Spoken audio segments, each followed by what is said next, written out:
Орой мэндэргийа за 40 өнөөдөр энэ томилгоо хийгдээд ингээд засгийн газар цаашдаа бүрэн бүрэлдэхүүнээр ажиллаад явах юм боломж үлдэж байгаа шиг байна. Тэгээд хурдан ажилдаа орох байхаа гэж ингэж найдаж байна. Тэгээд ерөнхий сайд нэг юм хоёр санал хэлэх гэсэн. Яг өнөө маргаашгүй нэг маш чухал хоёр асуудлыг шийдэд өгөх хэрэгтэй байна. Нэгдүгээрт энэ жил бид нар энэ урдаас нүүрс оруулж ирж төлж байгаа. Тэгээд маш олон хүн айдастай эргэлзэж тэнэгэлзэж байна. Энэ нүүрс ер нь болж гэнэ үү, болохгүй байна уу? Олон хүмүүс толгой төрөө эргэлээ би хаа өдлөө гэж байна. Тэгэхээр энэ эргэлзээг тайлсан, энэ нүүрсээ түлээд цаашаа явж болно, болохгүй гэснийг нэг тодорхой хариу хийсэн хариуцлагатай мэдээллийг хийж өгмөр байна. Болж байгаа юм уу, болохгүй юм.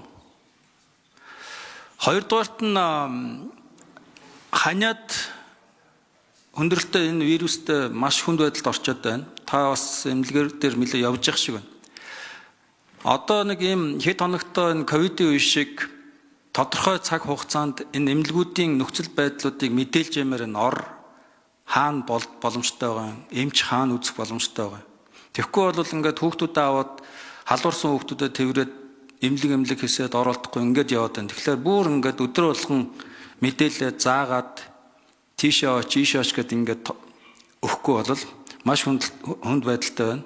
Тэгээд мэдээж өөрөө бас яваадах шиг байна. Тэгээд энэ юугаа энэ чин бүрэн сайд өдөр болгон гарч ирээд ингээд хилээд амирх юм. Тэгээд нэг хурал хийсэн боловсролын яам руу нэг бичиг бичсэн сурагтай нэг тим хурал хийгээл ингээд өнгөрөх шиг бол. Тэгэхээр энийг жоохон тодорхой хэд хоногтой болгож өгөх шаардлагатай байна. За гуравт энэ хоёр сайд бол энэ эдийн засгийг либералчлан бизнес дэх төрийн оролцоог багасгах гэдэг чихэн чимэгтэй маш сайхан зүйл ярьж байгаа. Тэгээ нэг маш хурдан хийх байхаа гэж найдаж байгаа. Бодтой үйлдэлүүдийг хийх байх гэж бодож байгаа. Хөрөнгө оруулалт 0 байгаа. Хөрөнгө оруулалтын хуйлдах тэр нөгөө бидний хүрч чаддгүй хэд хэдэн асуудлууд байгаа. Энийг хурдан шийдэх хэрэгтэй байна. Хөрөнгө оруулалт төслүүдийг хөдлөхөд саад болдог гадна дотны зохион байгуулалттай янз бүрийн эсэргүүцдэг энэ хүмүүстэй ажиллаж тэр хөрөнгө оруулагч нартай харуулах хэрэгтэй байна. За төвийн бүст ялангуяа дарханд өдөө аж ахуйн яамыг авчиад за төвийн бүсийн эрчимдсэн мал аж ахуй газар тариалангийн чиглэлээр одоо их сайн ажилласан гэж ингэж бодож байгаа.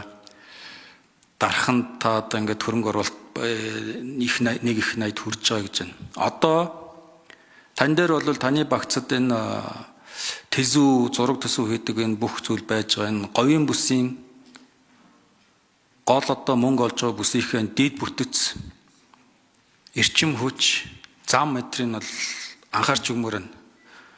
Тэр махны чиглэлээр тэр дорнотын нисэх онгоцны буудлыг янзалмаар байна. Энэ чойрын 18 хууч нисэх онгоцны буудлыг өмнө говийн нисэх онгоцны буудлыг хурдан янзалмаар байна.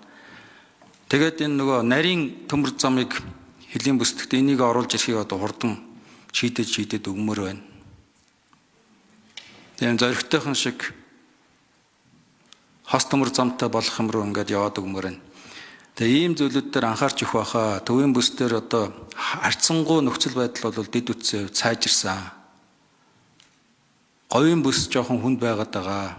Тэгээ өөрснүүдээ гайгүй мөнгөтэй уучраа олчиж байгаа гэж бодоод ингээд яваад идэв юм шиг байна. Энэ дэд үтс байхгүй бол нөгөө олборлж байгаа уул уурхайгаа бид нар за ерөнхий сайд хариулна. За Эрдэнэ бүрэн гишүүний асуултанд хариулъя. За энэ өнгөрсөн хагас өдрөөс эхлээд бид их нялхас эмэгтэйчүүдийн эрүүл мэндийн төв 2 Баян зүг дүүргийн нэгдсэн эмнэлэг, Жинхэнэ дүүргийн нэгдсэн эмнэлгүүдэд ажилласан 3-4 цаг очилж байгаа ханиад томооны дэгдэлт эсрэг нэмэгдсэн AH3N2 гэдэг шинэ төрлийн мутацид орсон ханиадны төрөл бол их өндөр халуурал өгдөг бас эрсдэлтэй ийм нийгмийн шин чанартай өвчин байгаа учраас яаралтай штаб байгуулж ханиад томооны дэгдэлтийн эсрэг байгуулж ажиллаж байгаа. Эрүүл мэндийн яам, боловсрол шинжилгээ ухааны яам, нийгмийн хамгааллын яамныг уялдаа холбоотой ажиллуулсан ийм урьдчилан сэргийлэх нийгмийн эрүүл мэндийн төвөөр бас урьдчилан сэргийлэх мэдээллийг бүх телевизүүдээр бас явуулж байгаа. Яаж урьдчилан сэргийлэх хамгаалах вэ? За бүх сургуулиудад урьдчилан сэргийлэх халдвар хамгааллын дэглэм тогтоож маск зүүх урьдчилан сэргийлэх хичээл завсарлуулахаас илүү ихний ээлжинд халдвар хамгааллын дэглэмээ сайжруулах чиглэл өгч. За ер нь бүх хэмнэлгүүд дээр нэмэлт амбалтаар үзлэгийн өрөө гаргах, ор дэлгэх ийм ажил зохион байгуулж 1320 ор өнөөдрийн байдлаар шинээр дэлгэх ажил явагдаж байна. Нөөцөөс 1 тэрбум төгрөг гаргаж ханаа томооны эсрэг даажлагдсан илүү цагаар ажиллаж байгаа эмч нарт урамшуул олох шийдвэрийг гаргаад эмч нарынхаа бас асуудлыг шийдээд урамшуулан шийдээд ажиллаж байна. Ингээ богино хугацаанд энэ ханаа томооны огцом дэгдэлт халдварлалтыг бууруулах арга хэмжээ авч ажиллаж байна. За ингээд 12/1-ээс захимаар шилжүүлэх. Ер нь бол нэг 0-5 насны хүүхэд 40% нь 5-аас 15 насны хүүхэд хооронд 40%, 80% үндсэндээ хүүхдүүдэд халдварлаад байгаа. За вакцинжуулалт бол эргээр нөлөөлж байгаа. Ийм учраас ер нь өглөө бүр сургуулиуд дээр эрүүл мэндийн үзлэгийг сургуулийн эмч нар сургууль цэцэрлэгт нэвтрүүлэх, иргэдэд өгөх урьдчилан сэргийлэх мэдээллийг хэвлэр нэг мөр ойлгомжтой өдөр бүр хүргэж байх, дүүрэг бүр өрхийн эмнэлгүүдийг дайлж ажиллаж байна. Бүх нийслэлийн онцгой байдлын газар болон нийслэлийн эрүүл мэндийн төвөөс зохион байгуулад бүх дүүргийн хорооны тасаг дарах хэсгийн ахлагч нар нийгмийн ажилтан хүүхдийн байцаагч уурч нар хүүхдийн асуудал харьцан ажилтнуудыг бас зорилттой бүлгийн хүүхдүүдийг урьдчилан сэргийлэх, хамгаалах юм арга хэмжээ явуулж байна. Зарим газрууд аав ээж нь ажилдаа явждаг, аль эсвэл гадуур дотор хүүхдээ ой гарантай хүүхдүүдэд орхиж яваад бас хөлдөх хэрсэлт учирсан энтрийг хүртэл илрүүлж хүүхдийн аварсан бас эцэг эхийн анхаарал халамж цул байгаа энэ газруудад хэсгийн ахлагч хүүхдийн байцаагч нарыг ажилуулах дээр урьдчилан сэргийлэх ажлыг нийслэлийн дүүрэг хороо хэсэг болгон зохион байгуулж байна. Ингэж урьдчилан сэргийлэх ажлыг зохион байгуулах нь бол бас өвчтсөний дараа эмчлэхээс урьдчилан сэргийлэхийн илүү хүссэн тактик зорилтыг барьж ажиллаж байна. За ер нь судалгаа тооцооллоор бол 12 сарын 15-ны үед оргил 10 дахь оргил үедээ